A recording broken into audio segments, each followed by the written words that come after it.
Assalamualaikum warahmatullahi wabarakatuh. Selamat datang di video pembelajaran sekarang, masih bersama dengan Bu Rosa. Sudah 2 minggu nih Bu Rosa tidak memberikan video pembelajaran kepada kalian ya. Selama 2 minggu kemarin kita lebih fokus untuk berusaha untuk mencari tahu sendiri tentang perlawanan bangsa Indonesia awal abad ke-20. Membicarakan tentang perlawanan bangsa Indonesia ini bukan sesuatu yang sifatnya old ya, tapi tetap aktual. Karena sampai sekarang pun bangsa kita masih berjuang nih, masih berusaha untuk melawan apa? Melawan rasa malas, melawan intervensi asing dalam perekonomian kita maupun dalam kehidupan kita sehari-hari gitu kan. Jadi membicarakan tentang perlawanan bangsa itu bukan sesuatu yang sifatnya old gitu ya. Nah, tapi pada kesempatan kali ini kita akan bahas dulu tentang perlawanan bangsa Indonesia itu pada awal abad ke-20, terutama dalam kaitannya dengan penjajahan bangsa Eropa. Nah, apa sih yang sebenarnya memicu perlawanan ini terjadi di Nusantara? Karena kalau kita lihat sendiri, bangsa Indonesia itu sebelum melakukan perdagangan dengan bangsa Eropa, itu sudah menjalin hubungan dagang atau kerjasama dengan bangsa-bangsa asing. Masih ingat Kerajaan Tarumanegara yang ada di Jawa Barat? Bukankah sejak 450 Masehi mereka sudah melakukan perjanjian dagang atau kerjasama dagang dengan Cina, dengan Tiongkok? Dan selama itu mereka tidak ada perlawanan dari bangsa kita, mereka baik-baik saja. Kemudian di Kerajaan Majapahit bahkan ada perkampungan Majemuk yang di situ ada Muslim, ada Tiongkok, ada pedagang dari Gujarat, dan tidak ada permasalahan dengan perdagangan dan bangsa-bangsa asing ini. Lalu kenapa ketika dengan bangsa Eropa, orang-orang kita itu kemudian melakukan perlawanan? Ketika mereka datang pertama di sini, itu kan sebenarnya sambutannya baik sekali ya. Tapi sifat asli mereka kemudian muncul sehingga ini menyebabkan adanya perlawanan dari negara-negara lokal Nusantara kepada orang-orang dari bangsa Eropa. Pertama adalah niat mereka yang ingin mengadakan monopoli perdagangan. Jadi monopoli perdagangan itu sendiri sebenarnya sudah menyalahi tradisi dagang yang di Nusantara itu sudah berabad-abad terjadi dengan bangsa-bangsa asing lainnya gitu. Jadi monopoli dagang ini itu tidak sesuai dengan tradisi masyarakat Nusantara yang bebas melakukan perdagangan dengan orang lain. Tapi kalau monopoli perdagangan itu kan mereka mewajibkan negara-negara lokal kita seperti mungkin Makassar, Ternate Tidore, Mataram itu untuk berdagang hanya kepada mereka saja. Dan itu nggak fair, perdagangan seperti itu tidak akan adil dan hanya menguntungkan satu pihak saja. Nah itu yang men-trigger kemudian kenapa muncul perlawanan terhadap orang-orang Eropa, baik itu Portugis, Inggris, Spanyol maupun orang Belanda, khususnya orang Belanda. Kemudian ada misi penyebaran agama. Kedatangan bangsa Eropa ke Indonesia itu bertepatan dengan kejayaannya kerajaan-kerajaan Muslim yang ada di Nusantara. Penyebaran agama apa yang dibawa oleh Portugis atau bangsa Eropa ini adalah penyebaran agama Katolik dan Kristen, yang secara tidak langsung ini dianggap berbahaya bagi kesultanan-kesultanan Islam karena ini akan menghambat cita-cita mereka untuk mengislamkan pulau-pulau yang ada di Nusantara. Salah satunya adalah Demak nanti. Selanjutnya ada campur tangan urusan internal kerajaan. Nah ini sering sekali terjadi terutama ketika ada pergantian tahta di dalam suatu kerajaan. Orang-orang Barat ini akan berusaha untuk memihak orang-orang yang dianggap mau bekerjasama dengan VOC. Mereka akan membantu orang itu dengan dukungan militer maupun finansial untuk bisa menyingkirkan calon lain yang dirasa dia tidak mau bekerja sama dengan VOC. Tapi pertolongan mereka ini tuh nggak pernah gratis ya. Ada harga tinggi yang harus dibayar. Biasanya kerajaan-kerajaan lokal itu terpaksa harus menyerahkan beberapa wilayah kekuasaannya kepada VOC nantinya. Dan lama-kelamaan ketika raja-raja lokal ini menjadi kerjasama dengan VOC, kedaulatan mereka terhadap negaranya itu semakin tergerus gitu. Lama-lama mereka seolah-olah menjadi bawahan dari VOC atau Portugis. Nah, kemudian ada praktik diskriminasi, terutama ini pada masa penjajahan Belanda atau kolonialisasi Belanda. Belanda itu dengan tidak tahu dirinya membagi orang-orang yang ada di Nusantara saat itu menjadi 4 golongan. Golongan yang paling tinggi derajatnya tentu saja orang-orang Eropa, itu Belanda, Inggris, Portugis, dan apapun itu orang Eropa. Kemudian golongan kedua itu adalah golongan campuran orang Belanda dengan orang pribumi. Kemudian ada golongan ketiga, itu adalah golongan orang-orang timur asing. Orang-orang timur asing ini itu terdiri dari bangsa non-Eropa kecuali pribumi yang tinggal di wilayah Nusantara. Misalnya orang Tiongkok, orang-orang Arab, saudagar-saudagar Arab, kemudian Gujarat, Persia, India. Nah, itu masuk ke golongan 3. Kemudian yang terakhir itu adalah golongan pribumi. Dan golongan pribumi ini atau inlander ini pun masih dibagi lagi dilihat dari keturunannya. Jadi kalau dia anak raja derajatnya lebih tinggi daripada orang-orang biasa tentunya. Kalau anak-anak bupati statusnya lebih tinggi derajatnya daripada orang-orang keturunan petani. Sistem diskriminasi ini tentu juga berimbas kepada kehidupan sosial ekonomi, hukum, politik mereka ya. Jadi ada hak-hak istimewa yang dimiliki oleh orang-orang golongan atas yang tidak dimiliki oleh golongan pribumi atau inlander. Misalnya sekolah saja orang Eropa itu membentuk sekolahnya sendiri, dipisahkan dari orang-orang pribumi. Dan bahkan orang pribumi yang bukan golongan raja pun tidak mendapatkan pendidikan. Sedangkan orang-orang timur asing itu mereka juga punya sekolahnya sendiri. Mereka diberikan kebebasan oleh orang-orang Belanda itu untuk melakukan kegiatan perdagangan. Lalu ada arogansi bangsa Eropa terhadap kerajaan pribumi. Nah, ini juga yang sangat berpengaruh di situ, di mana orang-orang Belanda ini itu memperlakukan bangsawan dan raja pribumi itu sebagai bawahan mereka. Mereka itu tidak menghormati adat istiadat, kebiasaan, aturan, serta hak-hak istimewa para raja-raja lokal ini. Faktor-faktor di atas ini kemudian akan berimbas kepada rakyat. Hal ini akan menyebabkan rakyat semakin menderita. Apalagi yang dalam praktik diskriminasi ini ya, golongan paling miskin itu saja masih harus membayar pajak kepada Belanda.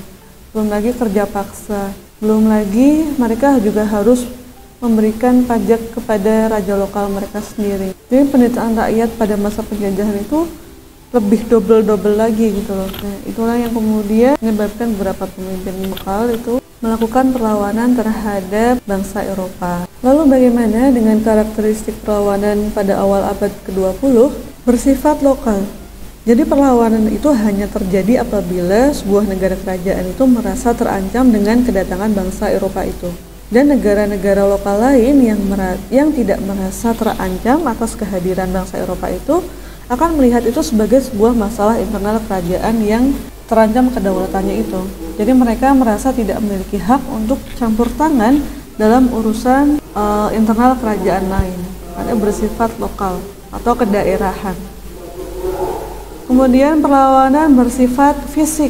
Masyarakat kita itu belum memiliki kepandaian dalam membuat persenjataan seperti yang dimiliki oleh bangsa-bangsa barat. Dan akhirnya karena mengandalkan fisik ini tadi, akhirnya banyak korban yang berjatuhan dari golongan kaum pribumi.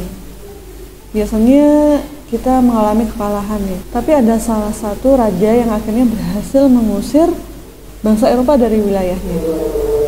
Siapakah nama raja itu? Silahkan ditulis di kolom komentar ya. Itu bonus nilai untuk kalian.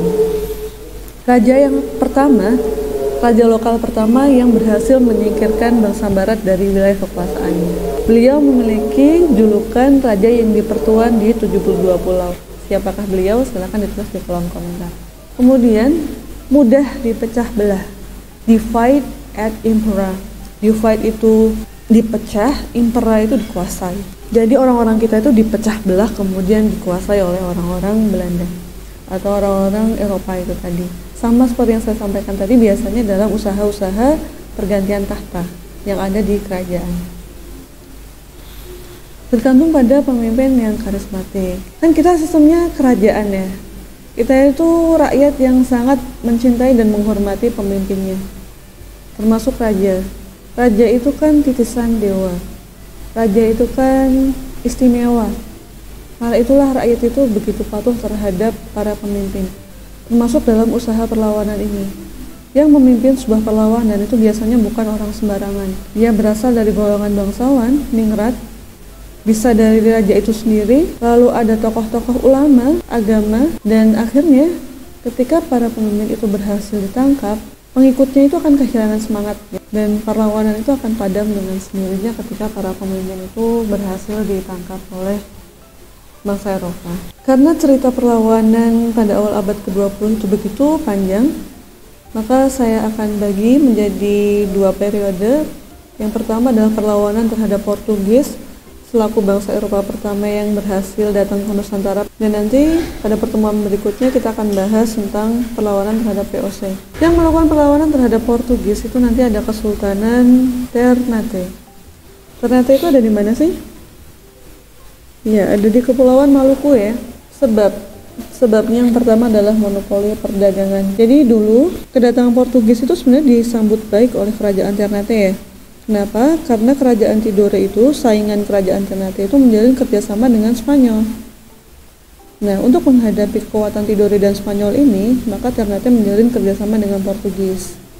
Tapi ketika akhirnya Spanyol ini berhasil diusir dari wilayah Maluku, Portugis ini lama-lama ngelunjak. Mereka berusaha untuk memonopoli perdagangan di Kesultanan Ternate, dan hal ini yang kemudian memicu perlawanan dari Kesultanan Ternate yang dipimpin oleh Sultan Hairun nanti. Lalu intervensi urusan kerajaan, lalu penyebaran agama Katolik.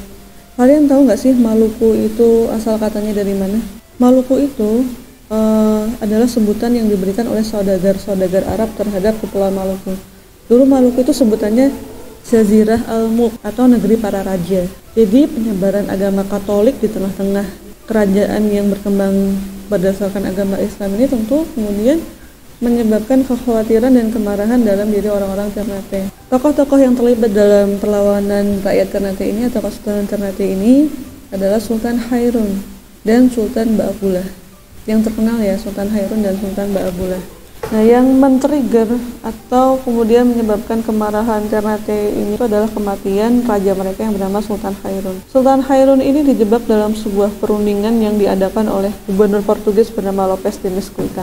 Akhirnya kan putranya Sultan Ba'abullah itu naik tahta, dan beliau berusaha untuk membalaskan dendam ayahnya kepada Portugis dengan menjalin kerjasama dengan kerajaan-kerajaan Islam yang ada di Maluku, seperti Bacan, Tidore, dan Jailolo. Pada 1575, Sultan Ba'abullah ini akhirnya berhasil menyingkirkan Portugis dari Maluku setelah beliau menerapkan strategi pengepungan terhadap benteng Sao Paulo milik Portugis di Maluku dan memblokade pasokan makanan ke benteng tersebut. Setelah 5 tahun pengepungan terhadap Sao Paulo tersebut, Portugis menyerah dan Sultan Ba'abullah berhasil menyingkirkan Portugis dari tanah Maluku. Kemenangan Sultan Ba'abullah ini dalam menyingkirkan Portugis ini menjadi kemenangan pribumi pertama atas kekuatan barat di Nusantara. Kemudian ada perlawanan Kesultanan Demak.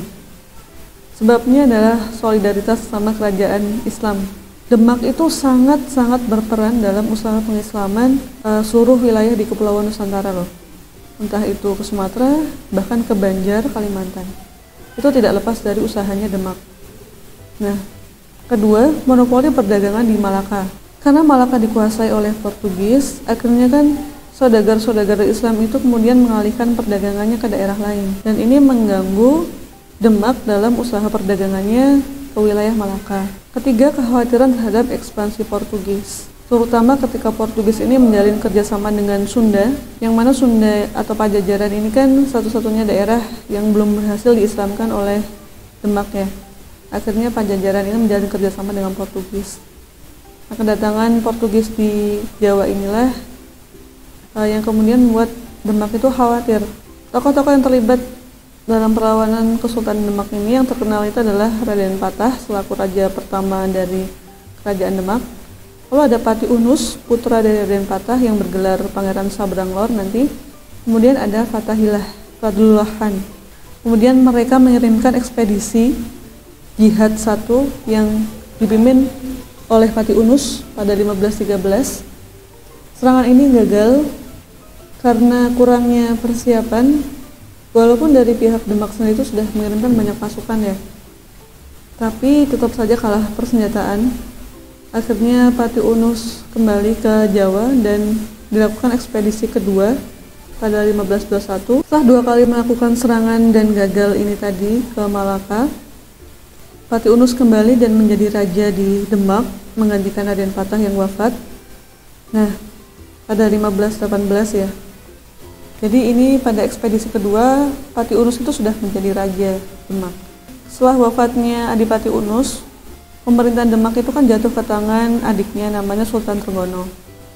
Nah, di bawah kepemimpinan Sultan Trenggono, beliau itu mengutus Fathahilah yang atau dikenal sebagai Fadlullah Khan itu untuk menyerang Portugis yang saat itu menjalin kerjasama dengan Pajajaran. Pada 1526, Sunda Kelapa itu berhasil dikuasai oleh Demak dan pada 1527, Portugis berhasil dihalau dari tanah Jawa. Nama Sunda Kelapa kemudian diubah menjadi Jayakarta. Kemudian kita ke perlawanan Kesultanan Aceh. Sebabnya adalah persaingan dagang di Selat Malaka, ya Aceh kan yang terdekat dengan Malaka ya. Lalu ada Aceh yang tumbuh menjadi kekuatan baru di Malaka yang kemudian membuat Portugis ini merasa khawatir karena Aceh itu begitu berbahaya untuk Portugis. Tokoh-tokoh yang terlibat nanti ada Sultan Ali Mughayat Shah, Sultan Alauddin Riyad Shah, dan Sultan Iskandar Muda, raja terbesar dari Kesultanan Aceh. Strategi perlawanan Aceh, mereka berusaha untuk melengkapi kapal dagang mereka dengan persenjataan, meriam, dan prajurit, mendatangkan pasukan, persenjataan, dan ahli perang dari Turki Utsmani. Jadi salah satu cara Aceh untuk menghadapi Portugis itu adalah bekerja sama dengan Turki Utsmani. Jadi Portugis itu kan terkenal dengan perompak-perompaknya ya di sekitar Selat Malaka. Ketika pasukan Aceh ini kemudian diizinkan oleh Turki Utsmani untuk mengibarkan bendera Turki Utsmani di kapal-kapalnya, itu perompak-perompak Portugis itu tidak berani untuk menyerang kapalnya Aceh.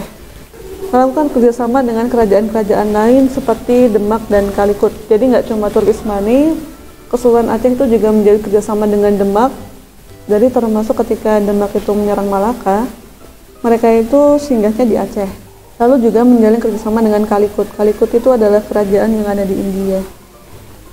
Ini jalan perlawanannya. Aceh itu beberapa kali melakukan serangan terhadap Portugis bersama dengan Kesultanan Johor juga yang ada di Malaysia. Nah, pada masa pemerintahan Ali Mughayat Shah, Aceh itu menjalin kerjasama dengan Kesultanan Turki untuk mengalahkan kekuasaan Portugis di Aceh. Jadi Portugis ini berusaha juga untuk menguasai Aceh. Selanjutnya pada masa Sultan Alauddin Riyad Shah yang menggantikan Ali Mughayat Shah, dia juga melakukan hal yang sama pada 1573 dan 1575. Selanjutnya Aceh mengalami keemasan pada masa Sultan Iskandar Muda dan kembali menyerang Portugis pada 1619 dan 1629. Aceh ini kan nanti akhirnya dikuasai oleh Belanda. Setelah masa pemerintahan Sultan Iskandar Muda ini, pemerintahan Kesultanan Aceh itu semakin turun. Tidak ada pemimpin-pemimpin yang sebaik Sultan Iskandar Muda dalam pemerintahannya. Nanti ketika Belanda masuk ke wilayah Nusantara, Aceh ini menjadi salah satu daerah yang berhasil dikuasai oleh Belanda. Oke, itu tadi yang bisa saya sampaikan tentang strategi perlawanan masyarakat Nusantara atau bangsa Indonesia pada awal abad ke-20, terutama perlawanan terhadap Portugis. Untuk perlawanan terhadap VOC, nanti kita ketemu dengan media pembelajaran yang baru, bukan video lagi. Jadi nantikan saja. Selamat belajar untuk PTS juga. Dan lupa tadi bonus nilainya silahkan dikerjakan di kolom komentar. Saya akhiri dulu. Assalamualaikum warahmatullahi wabarakatuh. Sampai jumpa.